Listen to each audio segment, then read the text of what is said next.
आम नागरिक हैं उनको भी हम लोगों ने प्रशासन के द्वारा अनुमति दी गई है इस रैतिक परेड को और समारोह को देखने के लिए, क्योंकि ये राष्ट्रीय समारोह होता है। सभी जो हमारे महानुभाव हैं और बड़े पदाधिकारीगण हैं वो गांधी मैदान में होते हैं, तो इसलिए हम लोगों ने गांधी मैदान और आसपास के एरिया की व्यापक सुरक्षा योजना तैयार की है।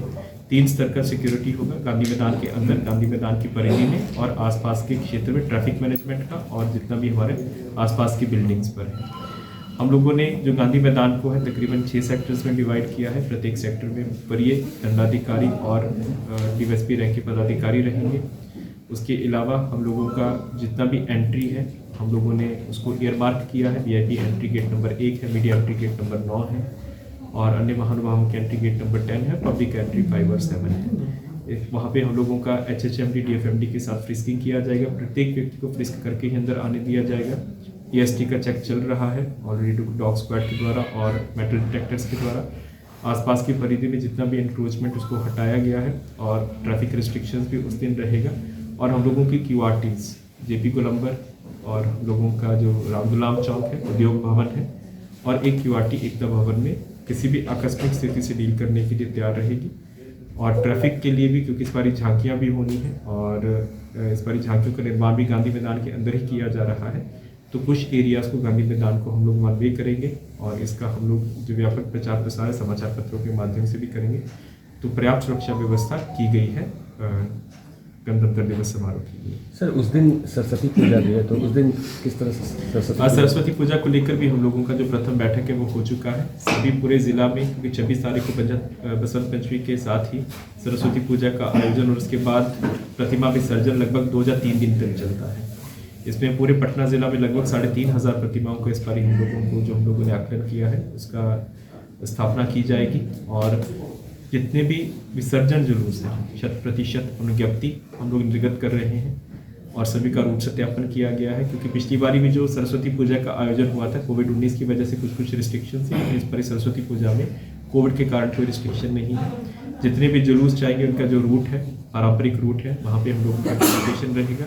जो बड़े बड़े जुलूस हैं वो पुलिस के मार्गदर्शन में ही जाएंगे और विसर्जन भी जो घाटों पर होगा वो भी पुलिस के मार्गदर्शन में, और पुलिस वहाँ पे हम लोगों का पिकेट्स बनेगा, स्थायी थाना रहेगा। इसके अलावा जो एक जो सबसे डिफिकल्ट जो पटना के विसर्जन होते हैं, पटना विश्वविद्यालय के जो हॉस्टल्स के होते हैं वो होते हैं। हम लोगों का एक राउंड सत्यापन हो चुका है सभी हॉस्टल्स का।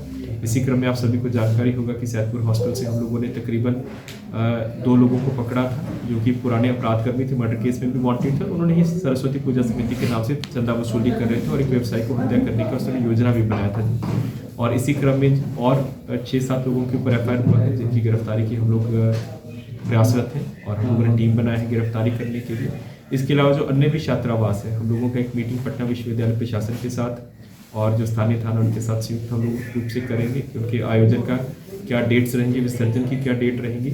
और बहुत से लोगों को हम लोग बाउंड डाउन भी करवा रहे हैं, 107 की कार्रवाई में बाउंड डाउन करवा रहे हैं। जितने भी आयोजक हैं उनके 20 वॉलंटियर्स के साथ उनका फोटोग्राफ लेते हुए और उनको हम लोग बाउंड डाउन कराएंगे और वॉलंटियर्स का लिस्ट लेते हुए, और ताकि किसी भी प्रकार का जो हम लोग उनको जुलूस का रूट दे रहे हैं वहाँ से वो हटे नहीं, कोई उसमें चेंज नहीं हो।